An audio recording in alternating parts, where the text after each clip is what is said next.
So here's the smallish concerns I have, and I'd love to know just anybody's thoughts on it.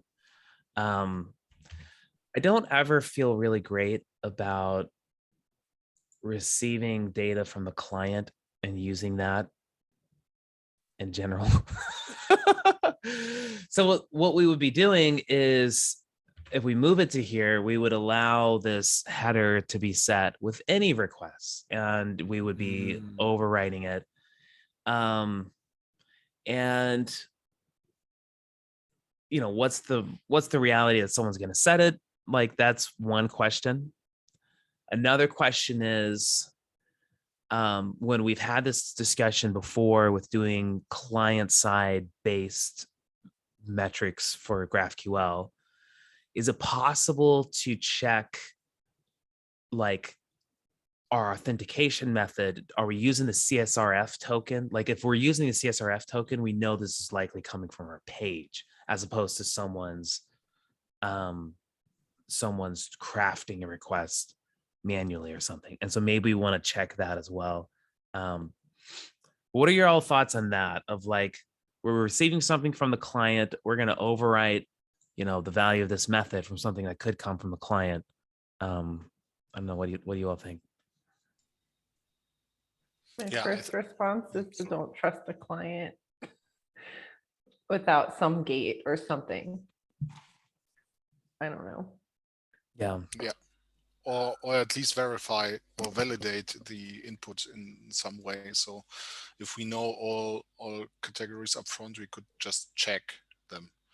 While still, the client still could send like a different category, like faking the category. Like if it's for issue tracking, it's maybe they are sending, I don't know, merge requests or something like that, but they are not at least faking new ones, which could become a problem when it comes to metrics and when it comes to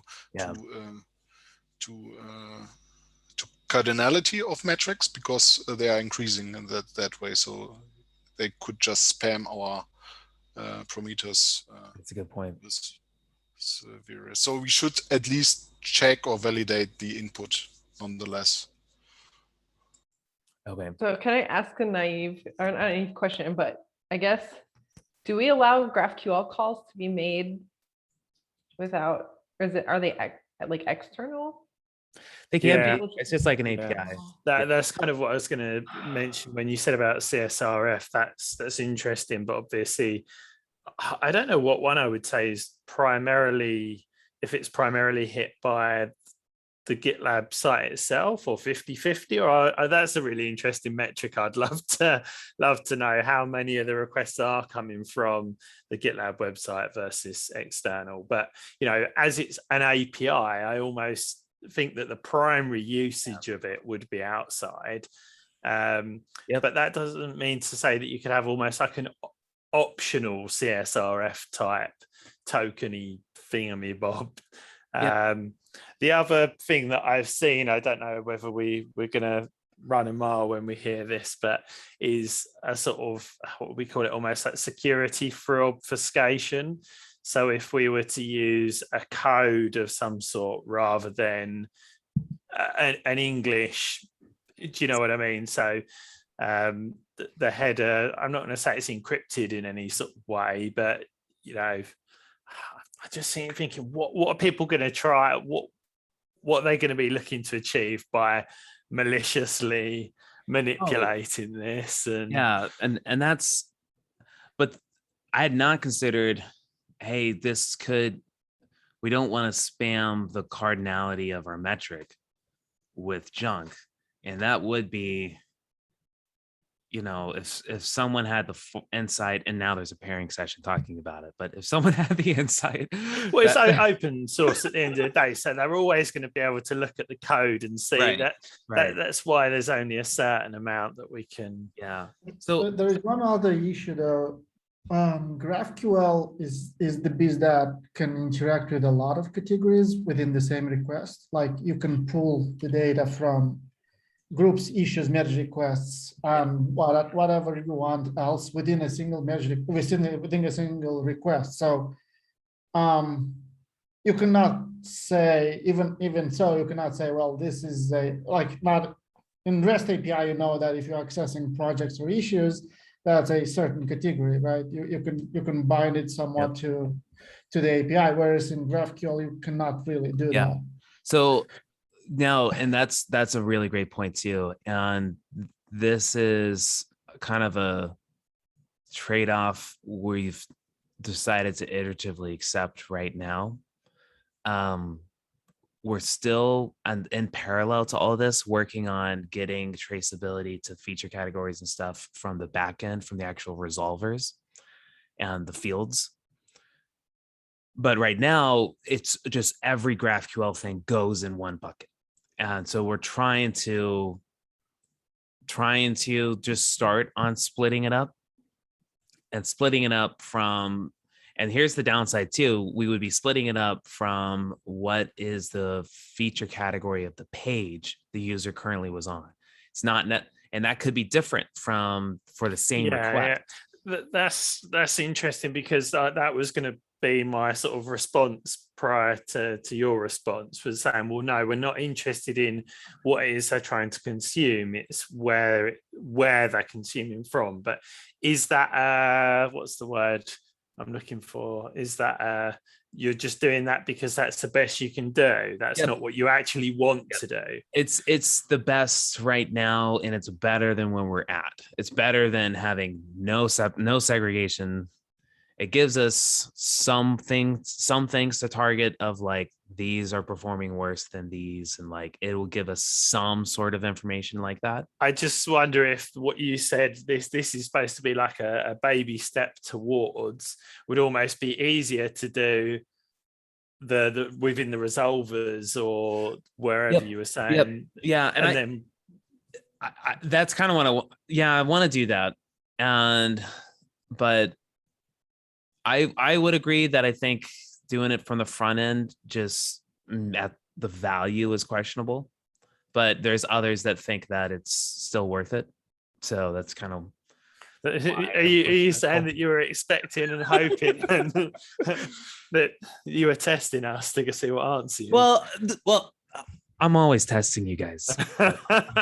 I think this is, I do agree, this puts us at maybe some sort of net positive, and in no way is this slowing down the work we need to do on the back end. It's just kind of something that we're going to try out in parallel. So this is still, I would still say this is a bit experimental to see, and I think the concerns are valid, and the concerns are kind of mentioned and shared of getting this information from the client side. I'm really concerned about, because we're not sure and we want to just try, I don't want to mess up anything else, which is one of the reasons I dropped this originally just straight into this Prometheus metric rather than putting it in some sort of shared concern, because I didn't want it to touch everything. Yeah, I almost wonder if you want to prefix these new ones with something like, so that they could be separated if they need to, or some way to differentiate the new ones. I don't know. Yeah, and that's one interesting point to this too. I kind of like, do we have feature categories set here? Oh, we do. Yeah, it's not owned. So that's sure. I mean, and there's no way to like pass, if you're making the GraphQL calls from pages, is there no way to like pass from the back end to the front end page like we do with feature flags? Yes, and we do. That's actually exactly what's happening. So you can actually go to any GitLab page, and I think it's inside of our lovely gone feature category. Yeah, just like we do that with feature flags. Gone feature. Is it features? Okay, I haven't GitLabbed in a while. Just like we get all these from the backend, this is what the value we're injecting into our request from our GraphQL Apollo client. That's what we'll be setting in some sort of header, is this value.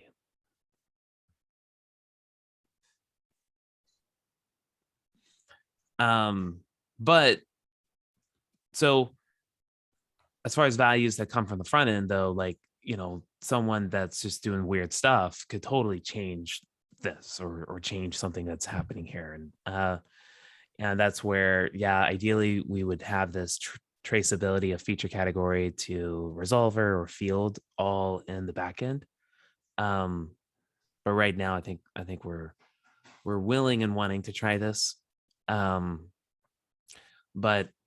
now that we're talking about it, I don't want to just, I kind of feel like I don't want to just update this method to accept that header from anywhere, because that's going to update endpoints that we're not wanting this, that we had no desire to really change the ability for. Like, you know what I mean? That's going to update, all of our API endpoints, I think, and other things.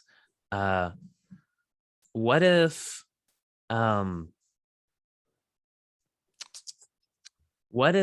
we only did that special thing where we looked for the header if the value is not owned?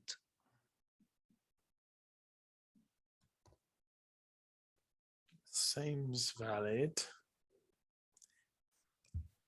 I don't know how many not owned things do we do. Is it just GraphQL that's not owned? Although, hang on a No, minute. there's So you've more. already got the feature category populated by the GraphQL controller,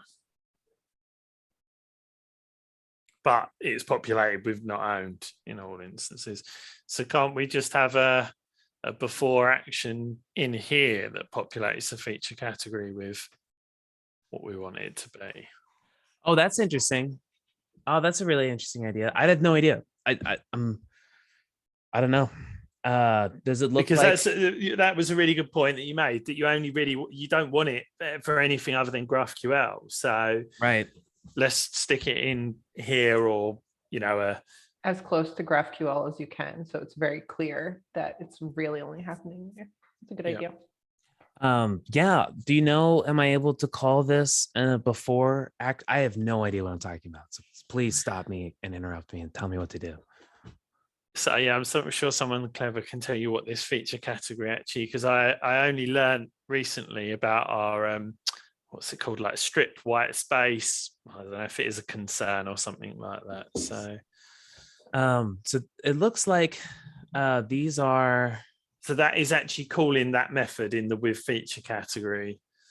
yes, and I don't know. So all we need to do, instead of calling it as we're doing there, we do a before. Can you hop back to the control again? Yes. I'm sure someone will tell me if I'm wrong here. So instead we do like a before action and tell it to call something like set feature category, and then we create a exactly. Then we create that method in here. Maybe we could do, I guess, but if we only really want to call it from the GraphQL controller, I'd be somewhat tempted to put it in here. Okay.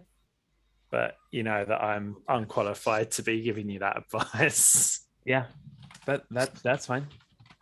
Set feature category from requests, and we would do something like,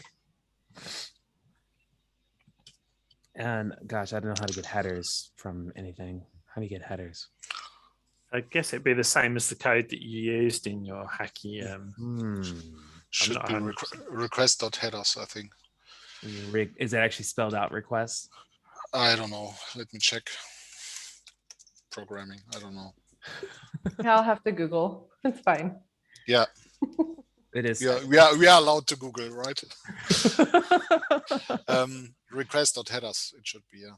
But Okay. I had another idea, because I feel we are mixing class level and instance level. So if you go into the with feature category, this one file, yeah, this one. This is all the two methods are actually class methods, and if you look, and what we want to do is actually to determine the feature category based on the action which is on the instance level, not on the class level. So if you look into the application controller, you can find a method which is named feature category. The application controller is the base controller for all of them. So if you look for feature category, next one, it is calling the class method for that. So what we could do, I'm not sure if it's the most not hacky approach, would be to override this feature category method in the GraphQL controller and roll our own. So wow, okay. This is a little concerning because from here, we're looking at this one directly. So this is the one, this is what I had manually like just injected. This is one I'm really, really interested in because this is what writes to the Prometheus metric. And we're looking for feature category for action directly. And I don't know if overriding this in the GraphQL controller will work then. Okay, let me find the callers of the feature category instance method because I don't know how it works actually. Yeah. Which one was the other file you mentioned? Which, so web transaction. Yeah, I'm looking at web transaction line 62. I'm really interested in. This is the one it should affect implicitly. And that one seems to be directly calling this feature category for action. I see. And so what's kind of weird then, and what's happening I see is I was not aware of this method. This method reads like a getter, and this method sure reads like a setter. But they're named the same thing. And how could they, what's going on here? How could they be named the same thing and both work? Well, go back to one takes two inputs. Okay, so I can, in Ruby, you can have the same method named and have, they're like parameter overrides. No. Oh. No? Okay. No. Then I don't know what's happening. I thought those class methods work like the attributes and like the sidekick workers. They're like worker attributes where we've used something in Elasticsearch as well to like do something very similar where you have this method that looks like it's just called at the top of the file that gives properties to whatever is running. And I kind of use that as a pattern. I think feature category in this case is a class method. That's so, and the other one is the instance method. So they are on different levels. Got it. Oh yeah. All right. So when you say class method, I see what you're saying. All right. Not to be confused with module method. It's in Ruby, it's actually the same because in Ruby, a class inherits from module. I don't know. Right. I Nope. do not want to explain Ruby object. I see. No, and model. this But is my own naivety. It's the same. Yeah. Okay. Got it. And so these are totally different methods. This one's able to access self, all that stuff. This one would not be able to. Got it. That makes sense. Okay. But it does look like this is the target of something that we want to have the behavior change, because that class level method is kind of what we're targeting over here, I guess. And so changing the instance level method, unfortunately, I don't know if that's going to work. Yeah, you are totally right, because we have the class method feature category for action also being used by a lib API base. So I suppose if we change something, we should do it on this method and not deal with the instance method I suggested previously. So okay, but do you think is doing so? Okay, before, correct me if I'm wrong, then before action is a class method and we're passing it an instance method? We are passing a symbol of of a potential instance method. So Got you it. can pass a proc, or like a block, Yep. or a symbol. In that case, if you're passing a symbol, Rails will then call the instance Okay. method, which is named the same way. So here we're at the instance level, and I'm trying to call this class method. Is that going to be problematic? Yes. Oh gosh. Because the class method is changing the feature category configuration, as far as I understand, on the class level per class. If you go back to the with feature category module, what feature category class method on line 9 is actually doing is just setting or adding actions to a hash, right? As far as I understand, And it's like, and this is like a static, like for the yes, yeah, okay, for the class instance. Okay, yep. I'm sorry for confusing you, but a class also has an instance. So every time you would do it on a per request level, you would change the class configuration. Yep. And in this case, we would be very likely adding new actions, and validate config at some point would validate maybe it's fine, as long as we don't pass any action lists. You can also pass a list of actions, and in validate config you can see we actually validate some kind of okay, little bit of the configuration.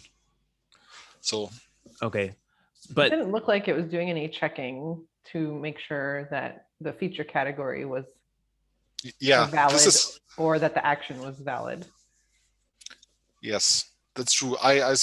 In Slack I suggested maybe to use config feature categories.yaml, which we already have. I'm not sure why we are not using this YAML to check or to validate the category name. Maybe there's a reason, I don't know, but we could use it actually to check it, like for all feature categories we are defining. Yeah, I know there's the last issue or the last merge request I've seen to update this YAML file. Sorry for the derail. It's actually because there are some jobs in other projects which actually check the validity of all categories, and I'm not sure why we are not just checking it in the code. So maybe that's I mean, it's not related to your specific master. Sorry about that. No. I would imagine, and that's one thing that concerns me here too, is like this is some sort of middleware that's getting hit for every request. I don't want to add a whole bunch of logic to it too. But I'm now I feel like we might need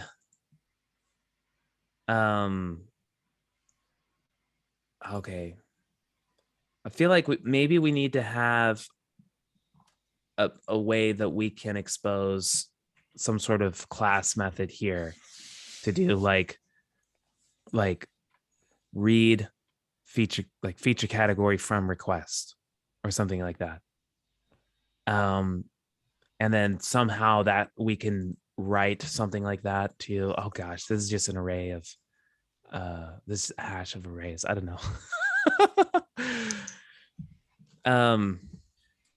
So I'm not sure if it's because this thing that's going slightly over my head about difference between the instance and the class levels, but I think, do we have two options where we can either override one of these methods in the GraphQL controller, or we could, there's something else similar to overriding. We could call from in here, we could call a method and sort of say, if this method exists, do this. If it doesn't, then just carry on your merry way. So that method could be the method that we define in the GraphQL controller, which is the method that you've just started to stub. So I think, but someone I'm sure will step in and say which, if both of these are invalid or one of these is invalid, but we could either override that feature category for action method inside the GraphQL controller, or inside the feature category for action method in here, we could call a method which exists in the GraphQL controller and say, if this method is defined, then use it. Like, but are you looking for the instance? Like, is this instance method defined? That bit I don't really know / just about understand. Got it. And I think that might be problematic because from here, like when we call that class method, it has no knowledge of the instance method or the instance at all. From my understanding, I would think that it has no knowledge of the instance. So if we are from here, like going to add a new method, this is all instance method stuff, instance level stuff. Maybe we can add a class method here that we could reference. Yeah. But I'm not sure. I'm kind of wondering if, you know, when I run into weird problems and especially outside of my comfort zone, I usually like, what do I wish I could just do? And I kind of would like to just do feature category from request and just like, let's just call that here. And like, maybe I can just opt into it and just the GraphQL controller, but maybe keeping it cohesive all here could be nice. The reason I feel like that, because at the moment, the bit of code that you don't want to change is the bit of code that calls feature category for action. Yeah, and we would need to change it. And I think though there's no way around it because I think this state is like, this is like a global shared thing. Mm-hmm. And if I'm writing to this global at the instance level at all these different requests, I think you're going to run into issues. Yeah, see, I don't think you should need to, have to, if you know what I mean. Like, because you're not going to treat this, you know, it's not a feature category for an action, is it really? You bring up a good point. Yeah, I don't know. I would love if someone has a really good idea and wants to just help me put some code in, we could try it out. I'm down for it. But I'm just going to open a couple of these files up on my screen as well. So the one web transactions, the one that's calling feature category for action, all right? Yeah. So controller.class.try. How scared are we of adding a little bit to that? Oh no, because you were saying you think that's called from other places, and you kind of want to, whatever you do here, you'd like to make sure that if there are other places that are using it, that we support those as well. Is that kind of? Yes, that was the feedback that I got, which makes sense because I think we may also do like some just file logging using this. And if we just update it just for Prometheus, we're not gonna see it in other places. So, but we do want to just update it, I think, just for GraphQL controller. So that's the one of the key things here. So I feel like the only complexity here is class methods versus instance methods, and that I feel like if I mean, can we try overdoing the override of the class method? Would that? Yeah. Do you want to try? We can try. I don't know. Let me see. Tell me what to do. I don't know what to do. I'm looking in the code base to see where I have overrides of class methods because I know I've done them, and I think you really should override the feature category at the top. Yeah. Right, because all of the feature category for action, all it's doing is reading. Yeah, and this is setting. Yeah, that's setting a class attribute, which is what you want to do. You want to take what's being set to not owned and set it to whatever is coming from the client, or not owned, I guess, if it's So here's a good question. And Peter, let me know if you know this. Do you have access to request at the class level? No, you Ah, have to force it. okay. Dang it. That's okay.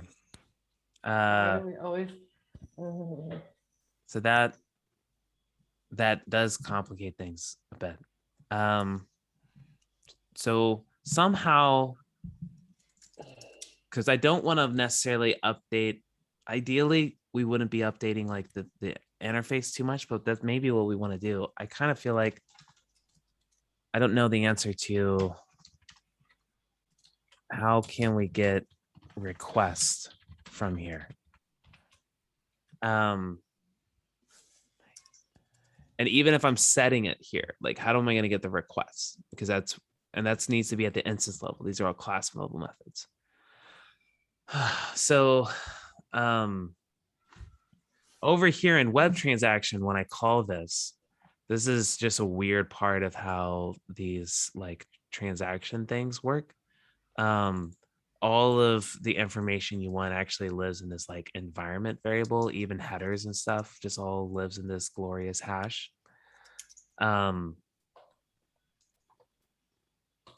Well,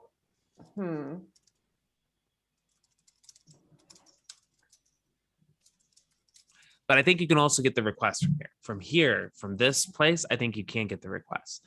And so maybe maybe we can just take a optional second parameter of just receiving the request here.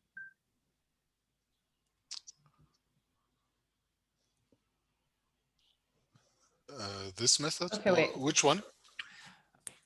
Which feature category for action, right? Yeah, this one. Okay, can I ask Yeah. another question before we go down this path really quick? Yes, please do. Please Okay, stop. so web transaction is basically replicating the feature category method from application controller. Is it Yes, not? I think you're totally right. Can the web transaction use that feature category method by calling controller.feature category, and then maybe you could overwrite it on the instance? So that is a really great question. And my understanding is that something from this level, we have access to the controller like by name. Right, By the that would class. be like an instance of the controller. Oh. So that's what I'm saying. We get reference to like the controller class by name. And so we're doing like this reflection thing. Oh. Find the class. Okay. Never mind then. And I think that's why all this is at the class level, is because we're kind of like, oh, something came from something, this controller by name, what's the feature category for that controller? But I do think from this level we do have I'm pretty sure we have requests, and if not, we should, the request object, I don't know, maybe not. Hold on. So can you go back, because you made a great point, to go back to the web transaction. Yeah, this one. So is the controller variable on line 56, is it the actual instance? Yes, it is, right? I think this is the controller. Is it the instance? It looks like an instance because then you call class on it and it'll return. That's what I thought. That's what I was trying to ask. So I'm sorry if I didn't like communicate that. I'm like, can you just use controller.feature category there? Maybe we could. then Let's try that out. That's a great Maybe idea. then you could go with Peter's original idea of overriding it. If we might need to make feature category instance method public, or just use send on the instance of the controller. But I'm not sure if it's the best approach. I'm trying to understand why we are not just using application context for it, because we have GitLab application context, which is we are in this one, we are, I think, storing a bunch of attributes. I'm not sure it's a per request actually, or let me check. So yeah, but it's a derail again. So yeah, let's check.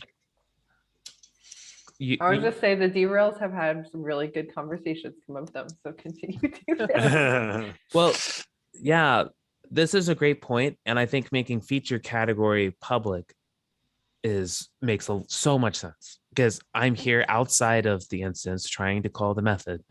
It would be nice if the method was public.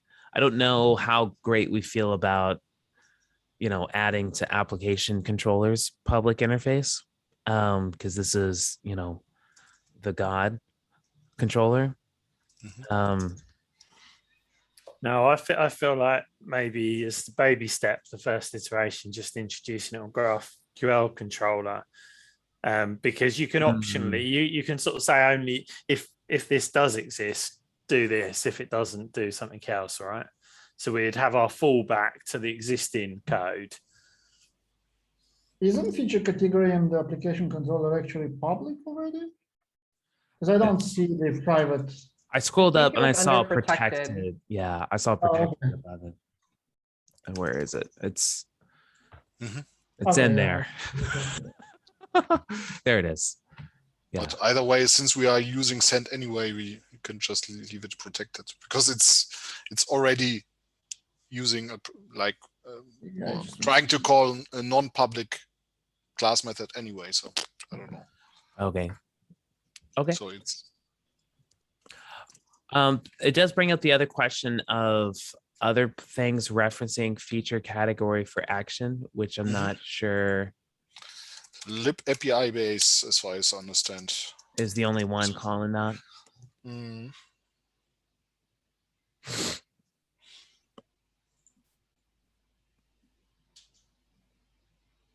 Okay. So it's basically passing the path of the API. Yeah. Yep. And this is the action. But I think since this is very specific to GraphQL anyway. Yep. We could make this change despite. Yeah, let's try it out. So we're talking about doing controller send feature category. Is that how it'll be? Yes. We also want maybe to do like a try as before, because of the same reason. So it could be that the controller is not an application controller. Yeah, so just remove class. Yeah, this one.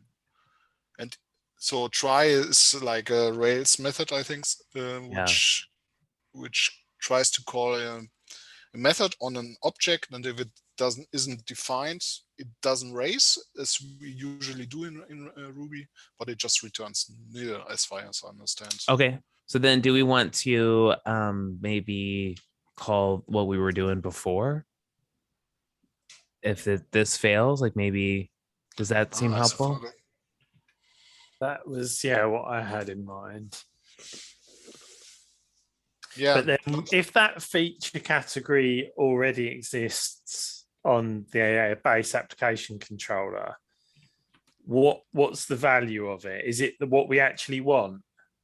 I'm worried that because now we can overwrite it in the GraphQL. That would, I think, is the magic thing. Yeah, but I almost think, well, do we want to? I'd almost rather we had our own method that we don't have to worry about there being another method with that name that's going to kind of screw us, if that makes sense.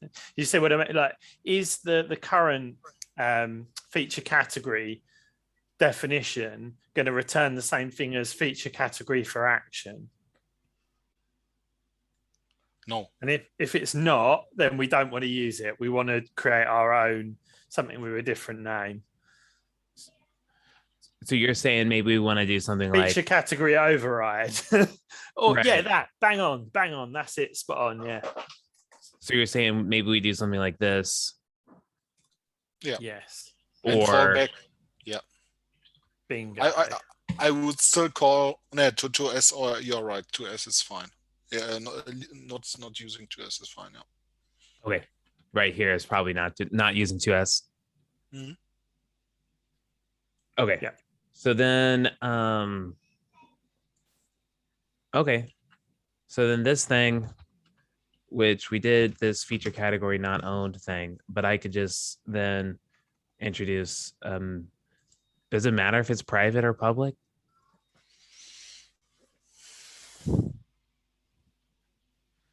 Will it try to create an endpoint if I put a public method? Yes. Oh, okay. Probably All don't. public controller methods are actions. So yeah, that's what I was thinking right now. So That makes sense. better to keep it private or protected. This is a good point. Feature category from requests. Yeah, I'm really curious to see what Sean McGivern what he's thinking and if he thinks this is a good approach. But this one will basically do the same code that you were. Yeah. Don't forget to validate this one, because for now it's fine maybe to add a to-do to this method, but okay. I think ideally we want to validate any category, even if it's set like statically. Just Yeah, I almost want to create an SafeNet. issue for that because I couldn't find one. And if somebody accidentally mistypes it and then we miss it in a review, like that could be.